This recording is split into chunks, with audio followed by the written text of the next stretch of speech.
Mateus capítulo 15. Jesus e a tradição judaica. Então, alguns fariseus e mestres da lei, vindos de Jerusalém, foram a Jesus e perguntaram: Por que os seus discípulos transgridem a tradição dos líderes religiosos? Pois não lavam as mãos antes de comer? Jesus respondeu: E por que vocês transgridem o mandamento de Deus por causa da tradição de vocês? Pois Deus disse: Honra teu pai e tua mãe, e quem amaldiçoar seu pai ou sua mãe terá que ser executado.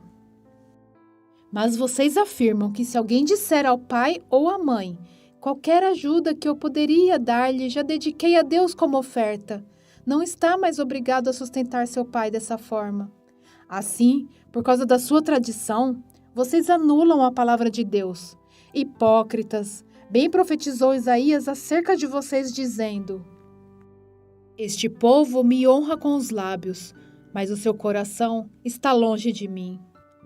Em vão me adoram, seus ensinamentos não passam de regras ensinadas por homens.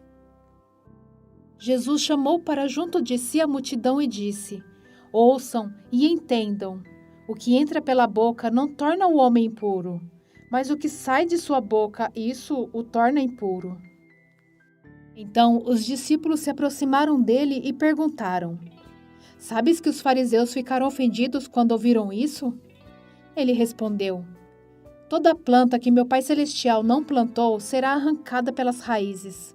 Deixe-nos, eles são guias cegos. Se um cego conduzir outro cego, ambos cairão num buraco. Então Pedro pediu-lhe: Explica-nos a parábola. Será que vocês ainda não conseguem entender? Perguntou Jesus. Não percebem que o que entra pela boca vai para o estômago e mais tarde é expelido? Mas as coisas que saem da boca vêm do coração, e essas que tornam o homem impuro.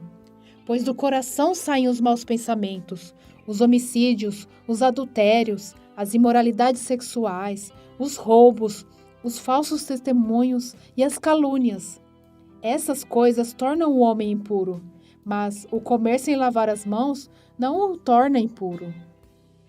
Uma mulher cananeia demonstra fé. Saindo daquele lugar, Jesus retirou-se para a região de Tiro e de Sidom. Uma mulher cananeia, natural dali, veio a ele gritando: Senhor, filho de Davi, tem misericórdia de mim. Minha filha está endemoniada e está sofrendo muito. Mas Jesus não lhe respondeu palavra. Então seus discípulos se aproximaram dele e pediram: Manda-a embora, pois vem gritando atrás de nós. Ele respondeu: Eu fui enviado apenas às ovelhas perdidas de Israel. A mulher veio, adorou-o de joelhos e disse: Senhor, ajuda-me. Ele respondeu: Não é certo tirar o pão dos filhos e lançá-lo aos cachorrinhos. Disse ela, porém: Sim, Senhor, mas até os cachorrinhos comem das migalhas que caem da mesa dos seus donos. Jesus respondeu: Mulher, grande é sua fé, seja conforme você deseja. E naquele mesmo instante a sua filha foi curada. A segunda multiplicação dos pães. Jesus saiu dali e foi para a beira do mar da Galileia. Depois subiu a um monte e se assentou.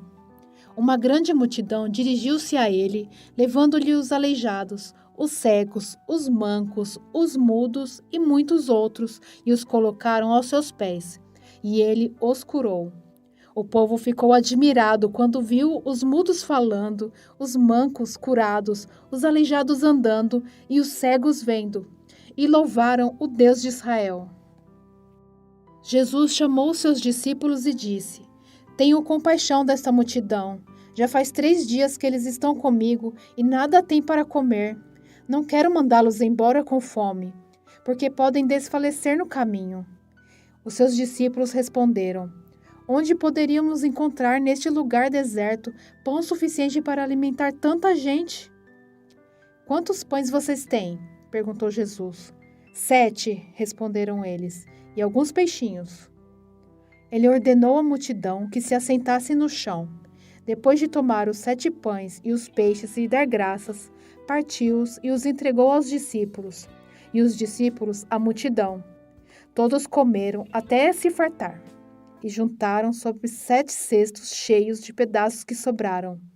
Os que comeram foram 4.000 homens, sem contar mulheres e crianças. E, havendo despedido a multidão, Jesus entrou no barco e foi para a região de Magadã.